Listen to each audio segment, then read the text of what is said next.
Bindu start.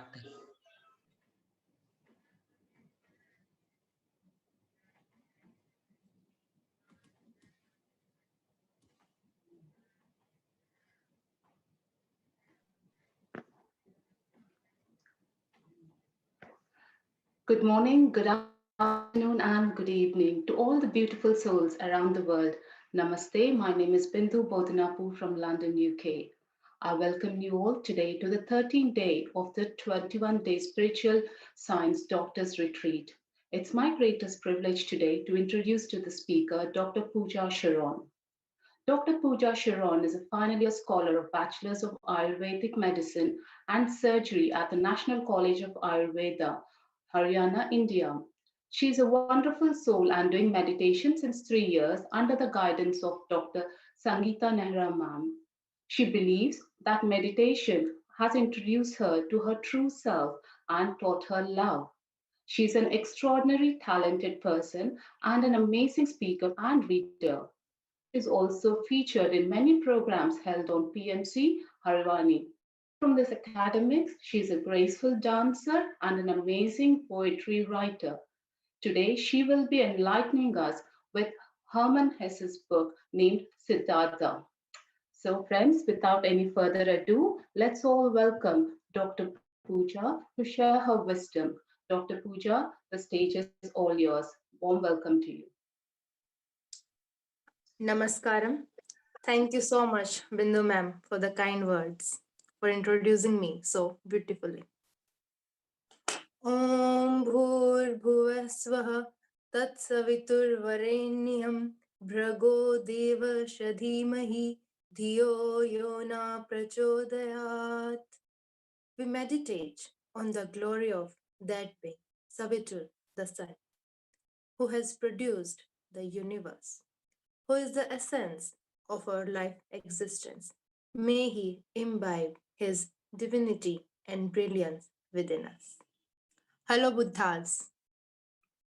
You know what Bhagavad Gita says? Even if you be the most sinful of all sinners, you shall verily cross all sin by the raft of knowledge. See, this is how powerful knowledge is.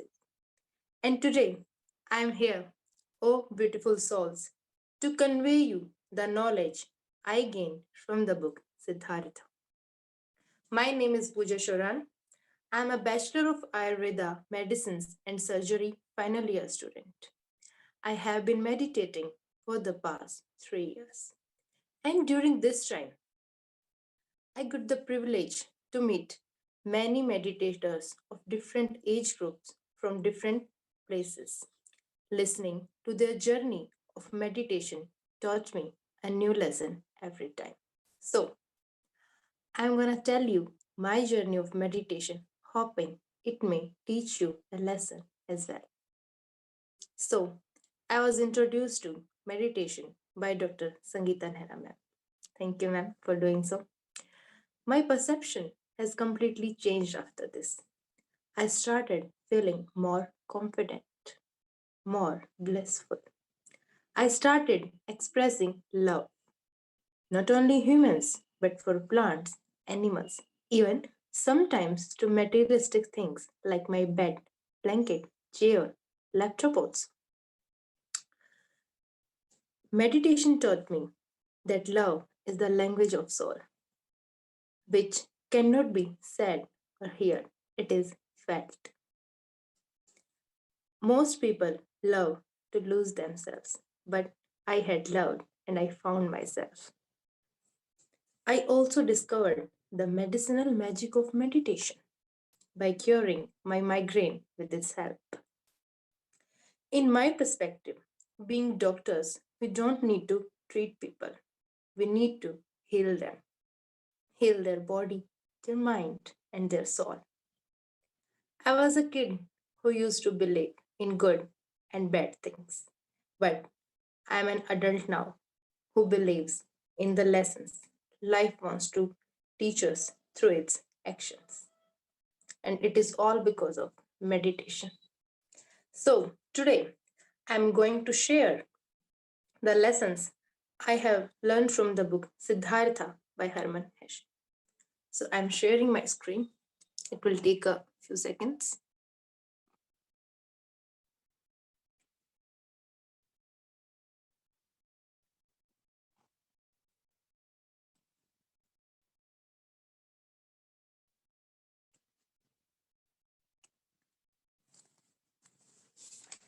So Siddhartha.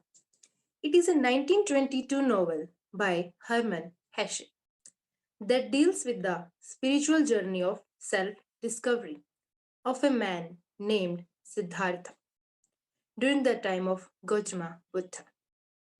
Most of you are thinking that it is about Siddhartha, the Gautama Buddha, but it is not so. Actually, I remember reading this book thinking it was a book about Gautama Buddha. My misconception was because of the title and picture of Gautama Buddha on the cover of this book. Later, I realized the book was about a fictional character named Siddhartha. So let's begin. Let's talk about the author. If we talk about the author, his name was Hermann Hesse. Here you see some of his beautiful quotes. The truth is lived, not taught. As a body, everyone is single. As a soul, never. How beautiful it is. Happiness is a how, not a what, a talent, not an object. Along with it, here are some pictures of Hermann Hesse. The first one is from his childhood. The next one is when he's young, and the last one is from his old age. So, guys, I'm sure reading these simple quotes, which are hiding a deep meaning in them, you guys are really keen to know more about the author.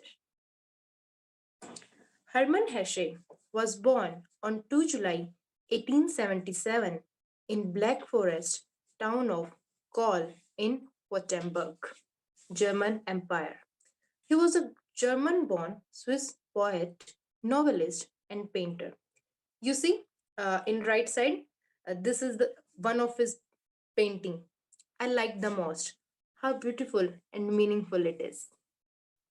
He received Nobel Prize in Literature in 1946. Hashi was headstrong and hard for his family to handle from childhood. His love for music and poetry came from his family. Hashi tried to attempt suicide during his school days in Malabon Abbey.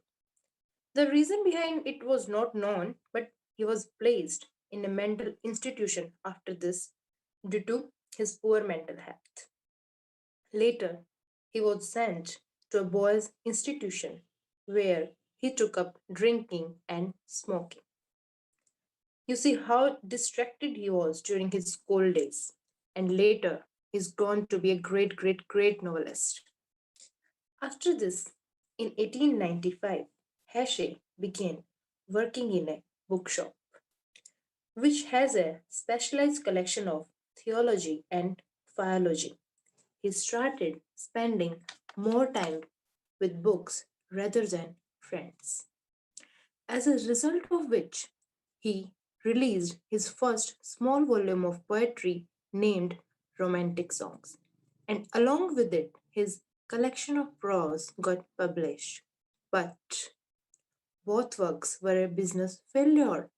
Hashi suffered a great shock. In 1899, he worked in an antique bookshop in Basel. Here, he further developed spiritually and artistically. And in 1904, his novel Peter Kamenzen published and became popular throughout Germany. And having realized he could make a living as a writer, Hashi finally married Bernoulli, his first wife. The couple settled down in Garnhofen, the place where Hashi's interest in Buddhism was re-sparked. And in 1904, influenced by the great philosopher Arthur, Hashi discovered Theosophy or Brahma Vidya. which renewed his interest in India. Siddhartha was to be derived from these two influences.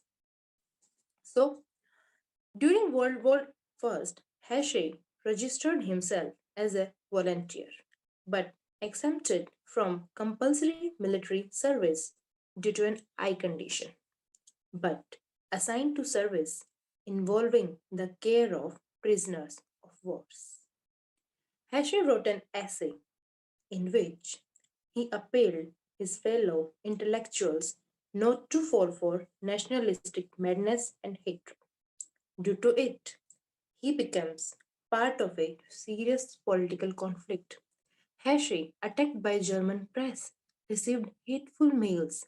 It was not yet resolved when he faces a deeper life crisis with death of his father, serious illness of his son, and his wife's schizophrenia. His first marriage fallen apart, and in 1924 he married the singer Ruth Wenger. However, it is also unstable, and later in the same year, in 1924, he married a art historian. Hashe's work was banned by the Nazis, but due to his attempt to work against Hitler, The Glass Bead Game was his last novel. During last 20 years of his life, he wrote many short stories, poems, and spent much time pursuing his interest in watercolors. Heshe died on 9 August 1962.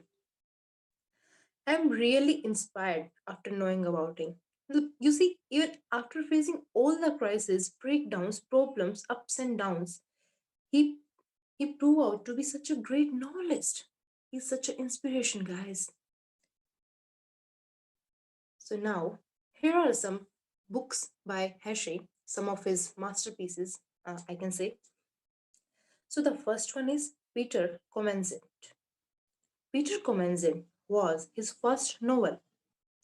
It tells about the individual's search for a unique spiritual and physical identity and the role of art in the formation of personal identity. The second one is Stephen Wolf. This is very interesting book about the Stephen Wolf, a man who believes himself to be half hairy and half wolf. It is filled with unexpected, strange incidents and fantastic characters. The third one is Damien. It presents reflections of an elder man on his childhood and from one of Hash's famous novels. And the last one is Beneath the Veil. Beneath the Veil is a 1906 novel which severely criticizes education that focuses only on students' academic performance. So now, guys, the book Siddhartha is having 13 chapters, which are the first one is the Brahmin son, followed by with the summons, Gautama, next one is awakening, then Kamala, amongst the people, followed by Samsara, by the river, the ferryman, the sun, Om, and last Govinda.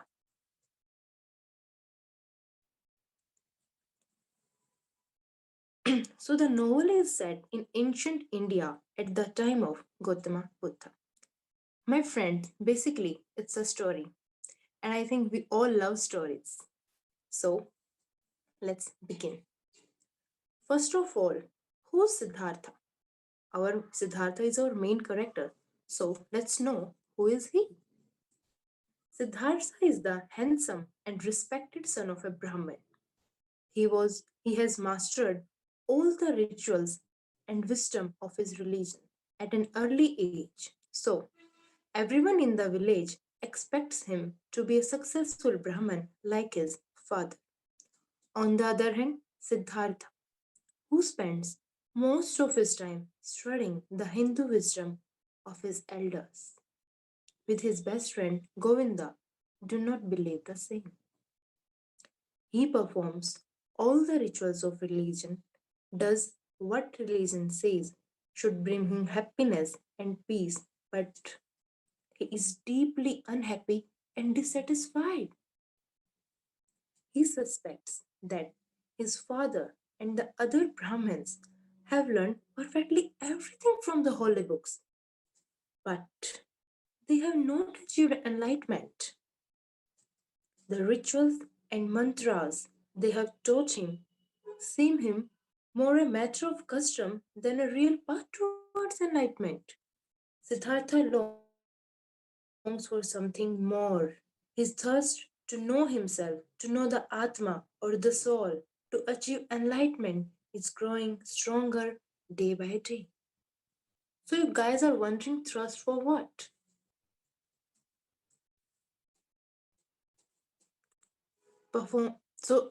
Siddhartha's thrust is to find enlightenment, to know the Atma, to discover the soul.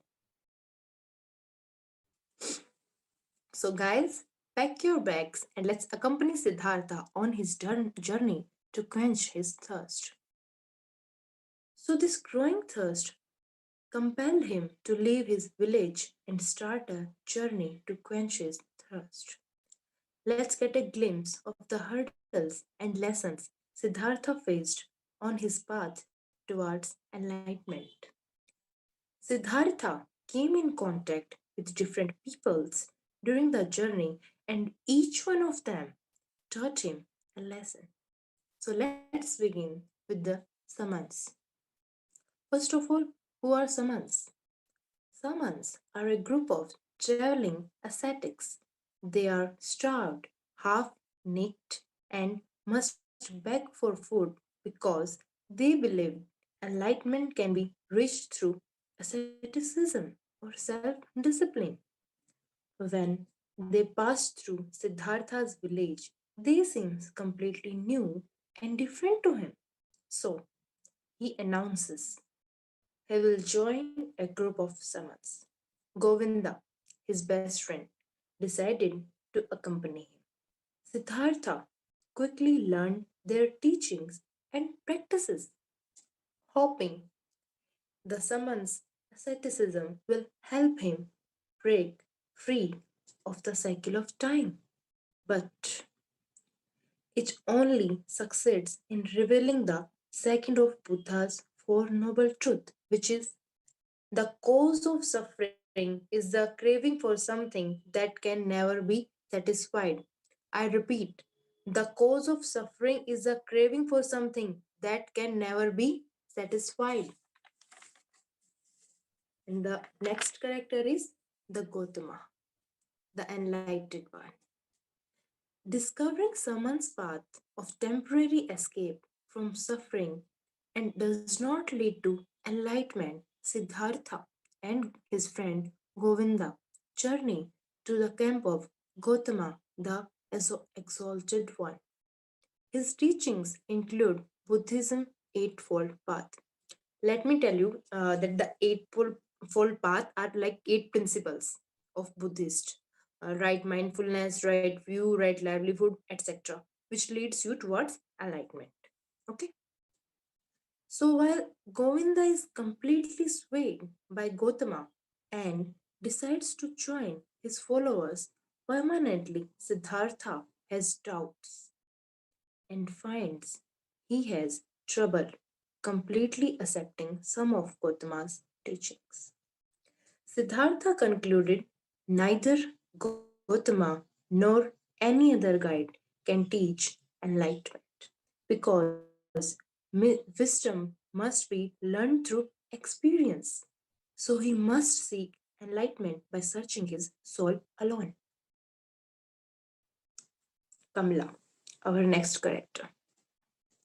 So, Kamla, done with teachers and teachings, when Siddhartha decided to seek meaning in the world of senses. In a city, he meets a courtesan named Kamala. She is very beautiful and, becomes Siddhartha becomes Kamala's lover. He makes a conscious choice to enter the world of desire.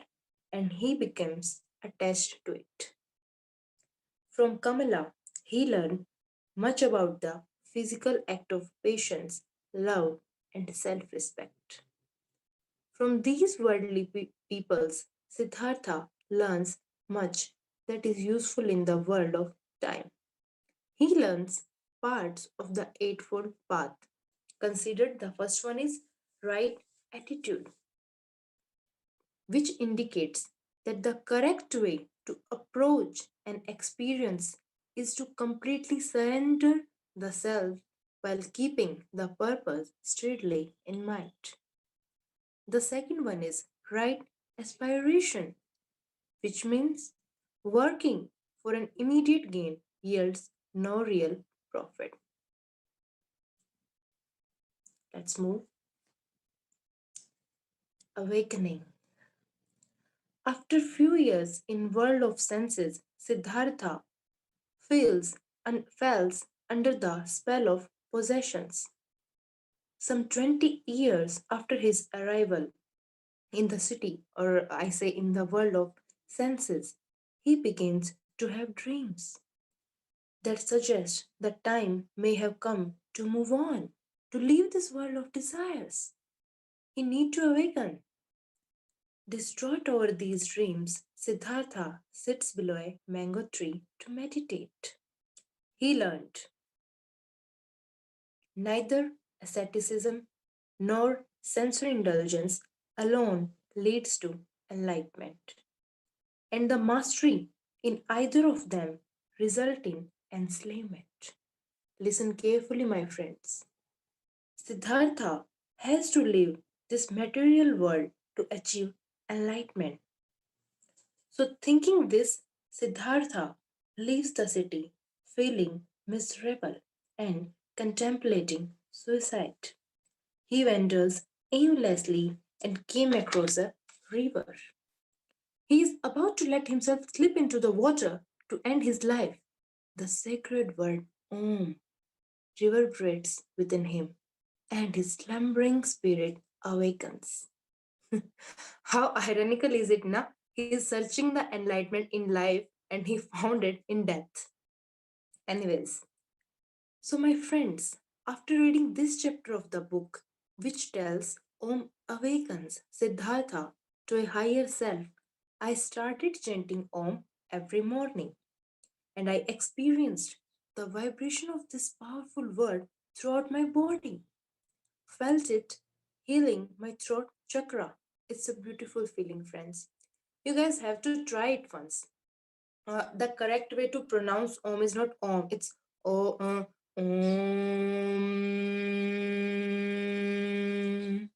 Have you seen the vibrations of word Om? Mm. Okay, so you have to try once and feel it for yourself.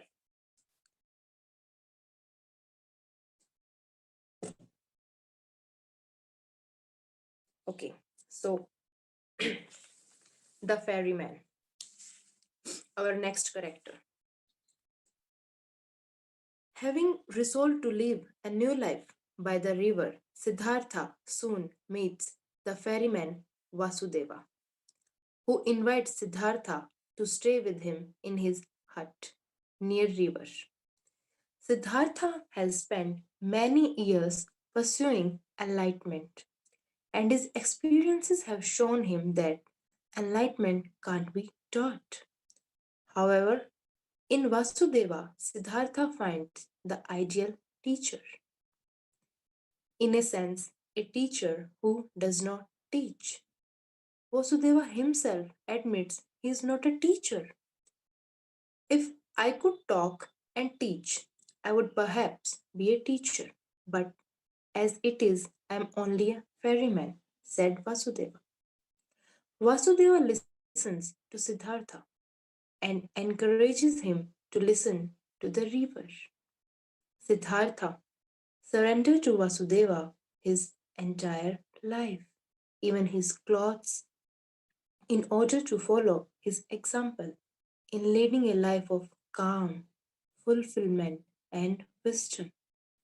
Vasudeva gives Siddhartha food and shelter, but he does not impose on him his own wisdom and experiences. Siddhartha follows Vasudeva's example but reaches enlightenment on his own. Vasudeva is a guide both literally and figuratively, while he guides Siddhartha back and forth across the river.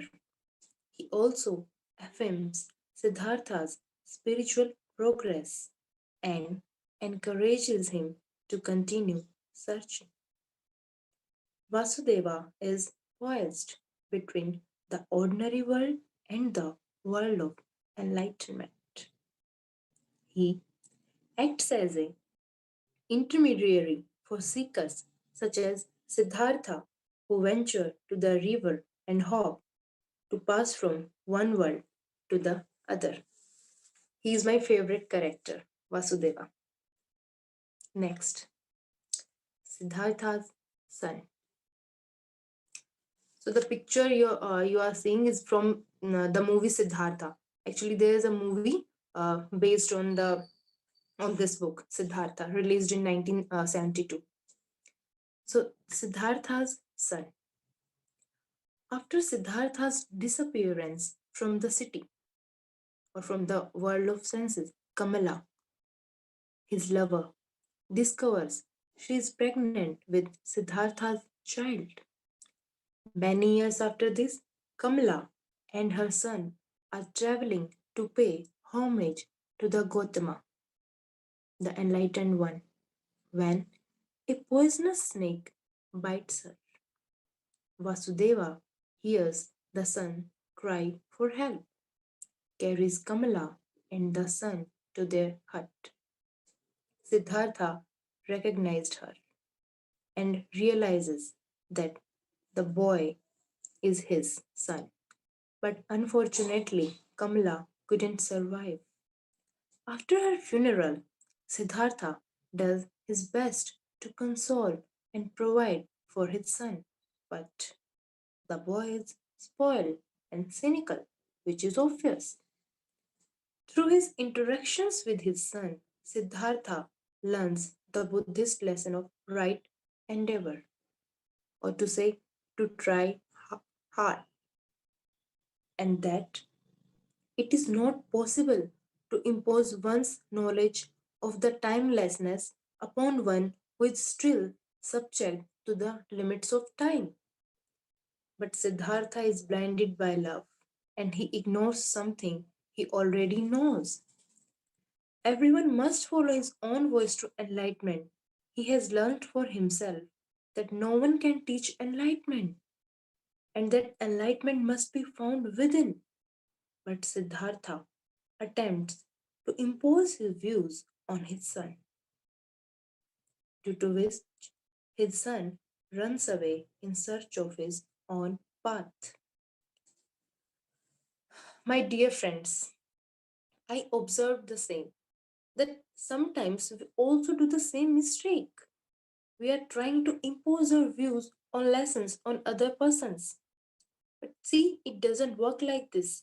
Everyone have their different paths, different lessons to learn, so we can guide them if they need or want our guidance, but we can't impose our thoughts and beliefs on that.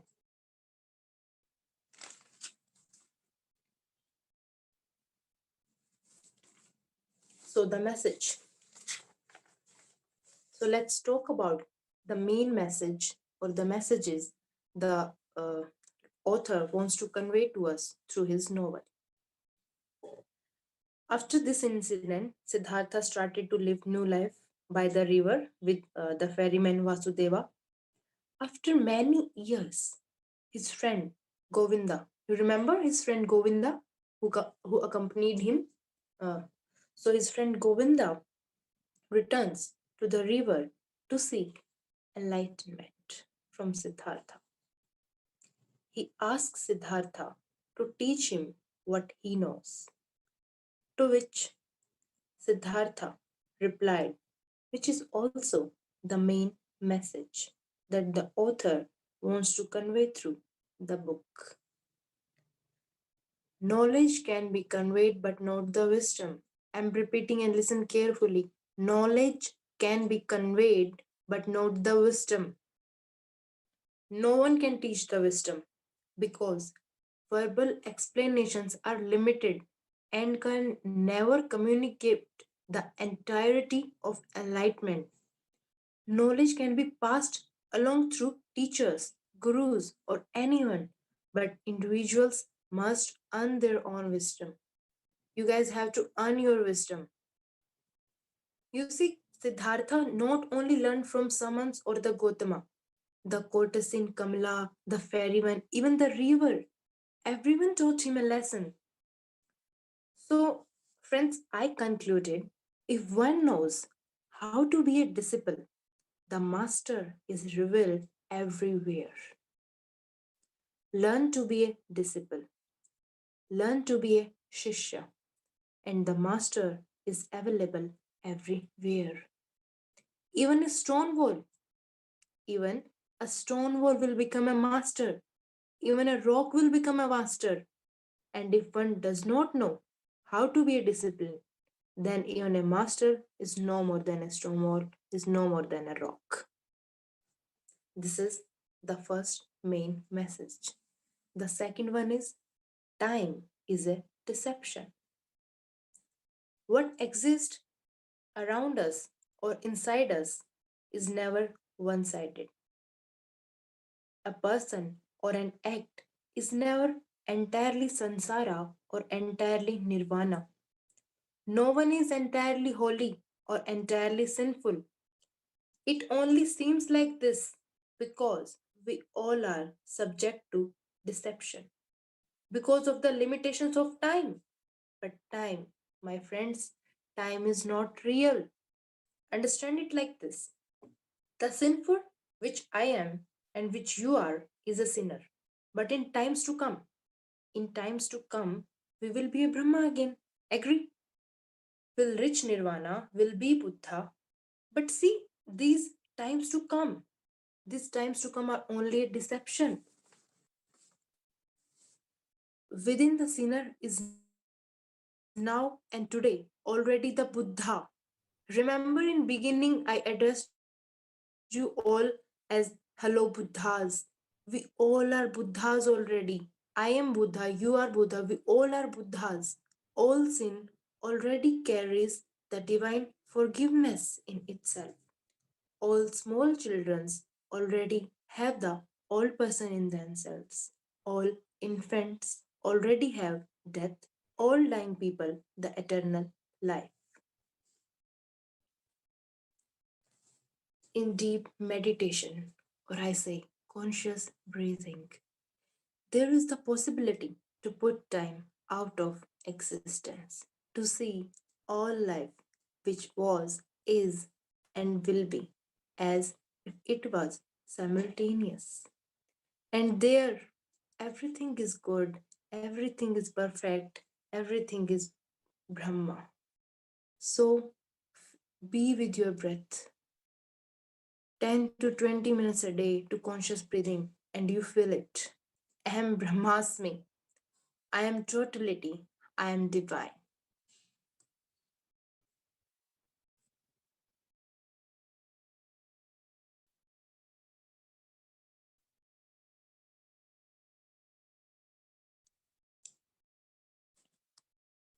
So I am done for today.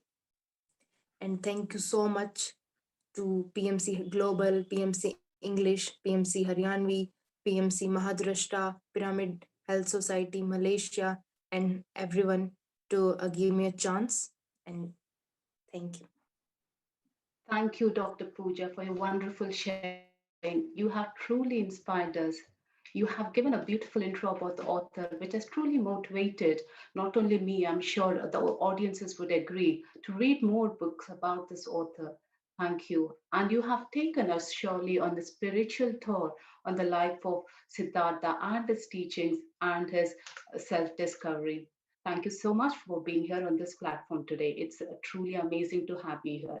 Thank you, Dr. Pooja. Thank I you, would ma'am. now request Dr. Kathy to take the program further.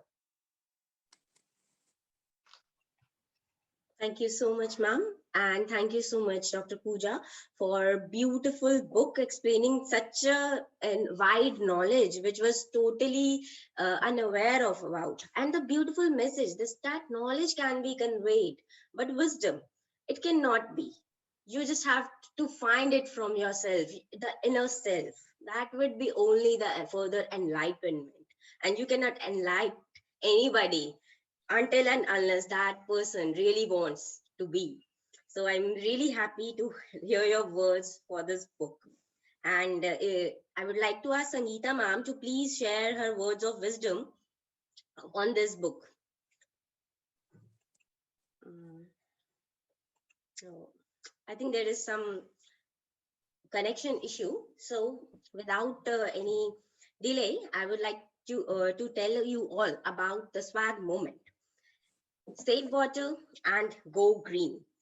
It is a global initiative by Pyramid Spiritual Societies movement, whose mission is to improve the environmental quality and conditions of our Mother Earth by partnering with the community and group leaders and aspiring environmentalists to work together to create a clean and green planet to live for ourselves and our future generations. Why we should save water? To save each and every drop of water and to actively promote the wise use of water. It is obvious that we need to use the water, but that should be done wisely. To create awareness, educate everyone regarding the ways and means to conserve water, encourage every human being to take action towards conservation, and go green, to inspire and encourage everyone to go green by opting for plant-based food, hence vegetarianism, growing your own food at your own home or garden, create your own group and plant trees, build communities of people who take action towards smarter, more environmental friendly activities.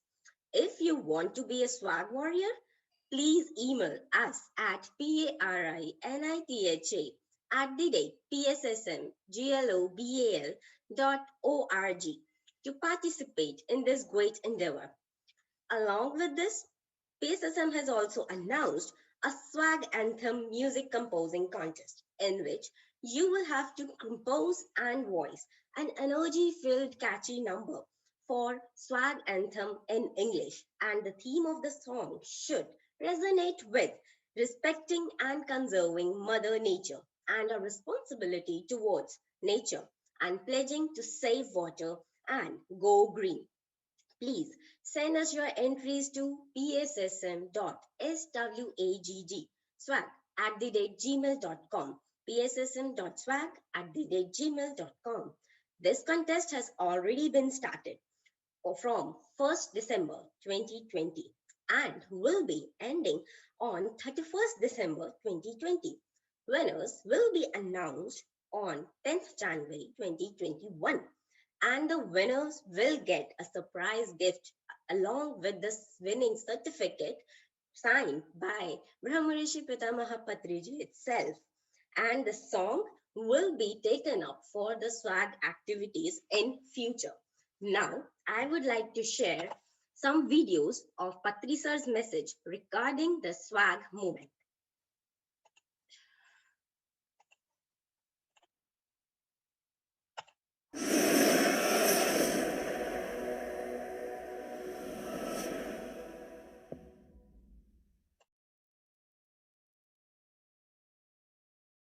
Our PSSM has started a new program called as SWAG.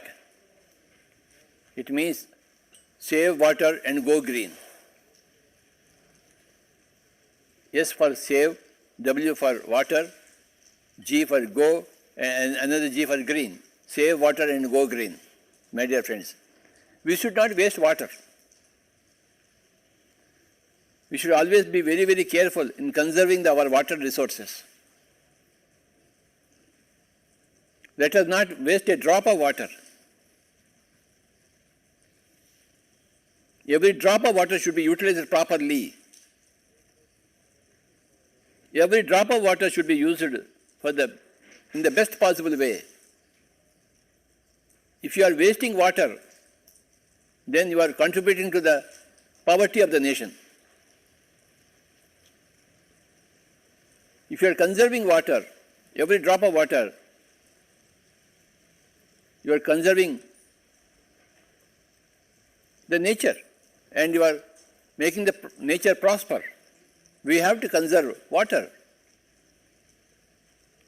Whenever you are seeing an open tap, please close it. Let not the water go waste. This is called as save water. And then go green. Plant trees. Everybody should plant trees. That is the most important activity for a man, for a human being, to plant trees. We want a very green planet, not a dry planet. And for plants, water is required. If there is no water, there is no greenery. There are no plants. These are the two important activities for a human being. You have to save water and you must see that everything is green. You must plant trees. While we are enjoying the trees planted by others, we should also plant trees.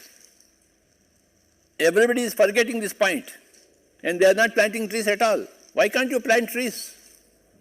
Why are you not aware of that fact? That you must plant trees every day. And always, every minute, you must be aware of wasting water. And you must never waste water. Water is a very, very precious commodity. It's a divine commodity. And if you plant a tree, plant a seed, sow a seed, you are making it green. So this is the movement called as swag. It means save water and go green. I like everybody to say, save water, and go green. Please repeat. Save water and go green. Again. Save water and go green. Swag. What is swag? Save water and go green.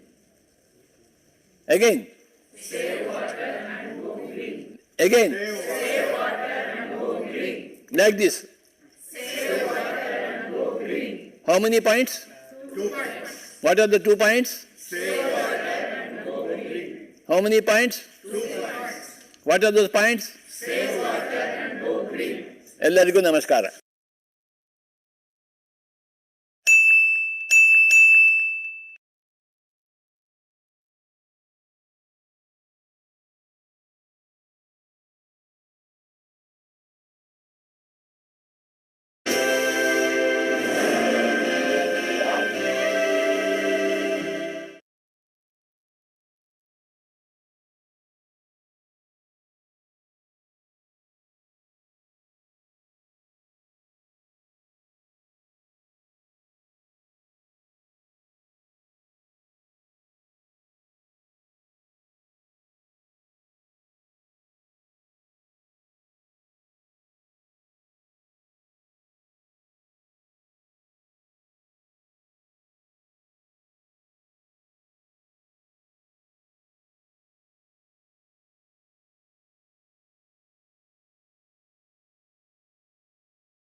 Thank you so much to all of you. And Sangeeta ma'am, if you want to say anything. Yes, Khyati, thank you. Thank you, Pooja, and thank you all masters. Wonderful presentation. And I have read this book, I think 10 years back when I came into meditation, and I was very passionate about Buddha. And when I listened that the Buddham Sharanam Gacchami, and I visited in Nepal, the birthplace of Buddha.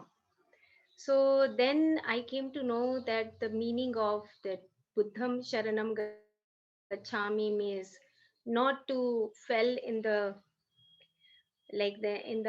like foot of the Buddha. Not you. We have to go inside. We have to go within. Like the meaning of Buddha is something you have to enlighten yourself.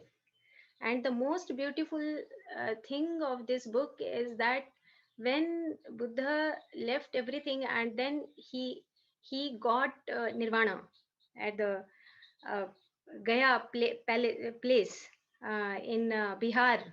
So then I realized that yes, everybody has their own journey, everybody has their own experiences of life, experiences of meditation, because when they both together and they have experienced so many things. In this book it was told that like the Buddha and Ananda both were together, but after that when he left even Ananda, and he visited alone, and then he realized himself, yes, the breath is the most powerful technique. How to be, he invented that anapansati meditation. So wonderful book that Hermann Hesse, he has written wonderfully. He explained uh, all spiritual words and spiritual lines and spiritual stories. He explained about himself, like the Buddha. So wonderful presentation, Pooja, and I know that you all beautiful masters um, will do great things in the world, because I dream this thing, because many beautiful souls now, you are all representing the wonderful spiritual subjects, and along with this, because you are also uh, enlightened yourself and you are enlightening others also. So you tell about something about when you visit in the schools near about your colleges. You just share one experience of you, that you and you all guys, you go, you visit, and you just teach meditation in schools, government schools. You share one experience. Yes, ma'am. Me and my friends Ritu and Sachin. Actually, we guys decided to go to schools in Barwala to teach meditation to children's there. So we visited two or three times on a in a school, and we teach the kids, the small kids, how to meditate, and the response we have got, it's beautiful. Uh, we, the next time the kids are eagerly waiting for us to come. The kids from of one first and second class, matlab they are so eager, they are so keen to know what is meditation, and they share their experiences. They really felt so good. The teachers, the student, all of them, they want us to continue this. So we have took two or three classes of childrens and teachers of that school, and they really like it. So we want to continue it further once the lockdown is over and all the schools are reopened. We decided to continue it. Yes, thank you, Pooja, and all of you are also participating in in PSS movement also, because all your friends, guys, all you are participating in youth meditation, and Youth Hadda. yeah, youth adda and youth meditation, and even all of you are telling all these things, your experiences in your juniors also, because all juniors now are passionate to do meditation. Okay, we also want to see the meditation experiences and all these things. Yes, of course, definitely meditation is something, is our lifeline. It's I think magical. yes, it's magical. It's mystique for everyone, because whenever we come into meditation, the life becomes more powerful, more beautiful, I think when we break up all our traditional customs and so many things. So good, good presentation. And I want to say one thing with all you guys, all masters, that because meditation, we Patriji dreams is that the earth should be vegetarian, and earth should be in every house, every family member, every person. Patricia says they have to meditate. Everyone has to meditate like this. So this is our mission, whether we are young or old or senior citizen and child and anyone. So we have to learn and learn meditation, and teach meditation, and spread meditation. And along with this, that to be a vegetarian. So thank you, and I think we go for the Khyati. Over to you. Now, Thank you, ma'am. Thank you so much, ma'am, for your words of wisdom. And now Pooja will guide us to meditation for 5 minutes. So, friends, let's meditate. Let's feel the words Aham Brahmasmi through meditation. So, all of you, close your hands like this, cross your legs. If anyone is having spectacles, just put them down. Close your eyes and focus on your breath. Inhale,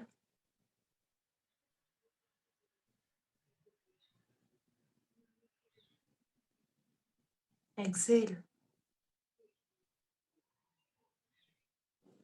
Take long and deep breaths. Inhale,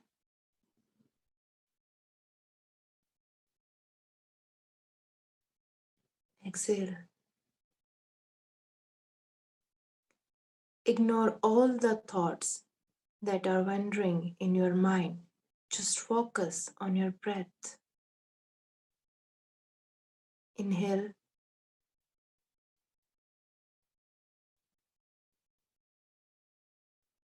exhale. Inhale, hold it, exhale. Just imagine you are taking inside all the positive thoughts, all positivity inside of you with each breath you are inhaling.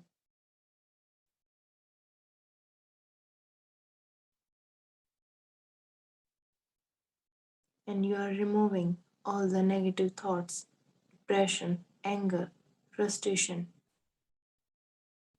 With every breath you are exhaling. Inhale all the love, passion, kindness inside you.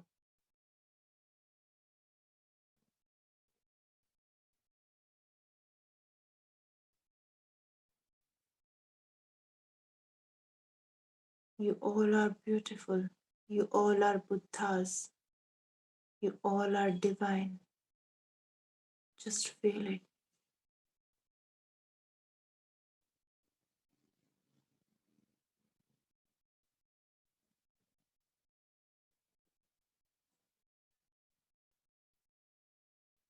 Don't open your eyes.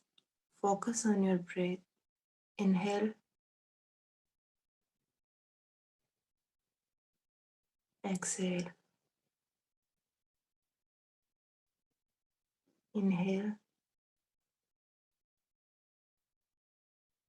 exhale.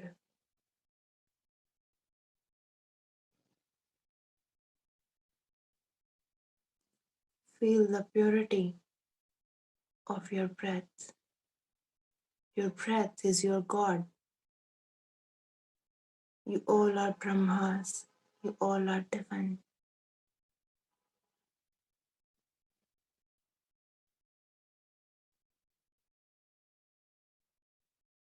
You all are enlightened. You all are masters. Just feel it. Inhale.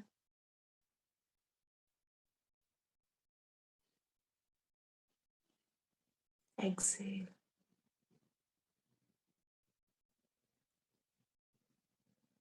Just set yourself free.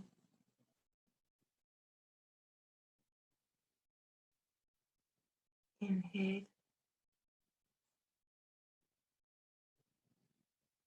Exhale.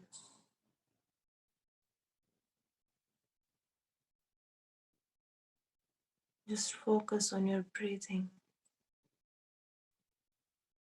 Feel it. Inhale.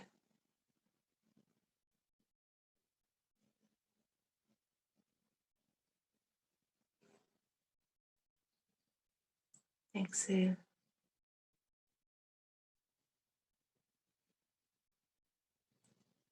We all are beautiful souls.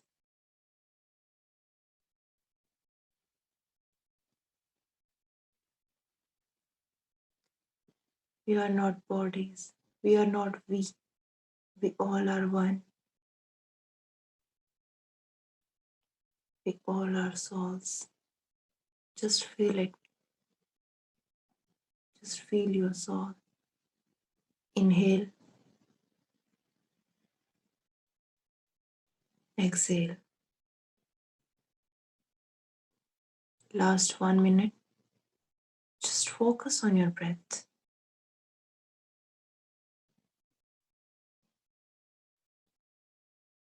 Inhale. Exhale. Inhale.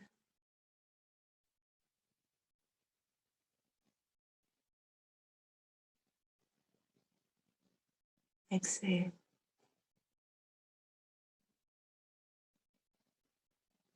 Inhale. Exhale.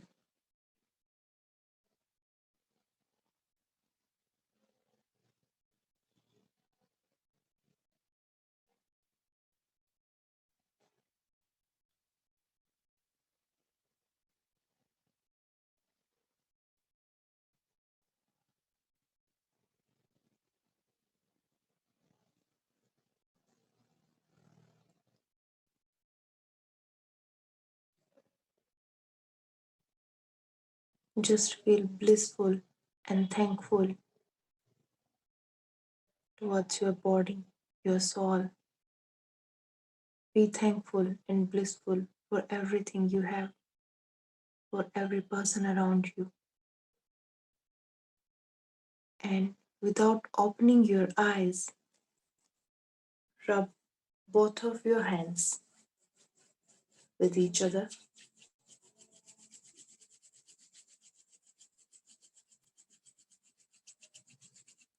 Put your hands on your eyes and slowly and gently open your eyes.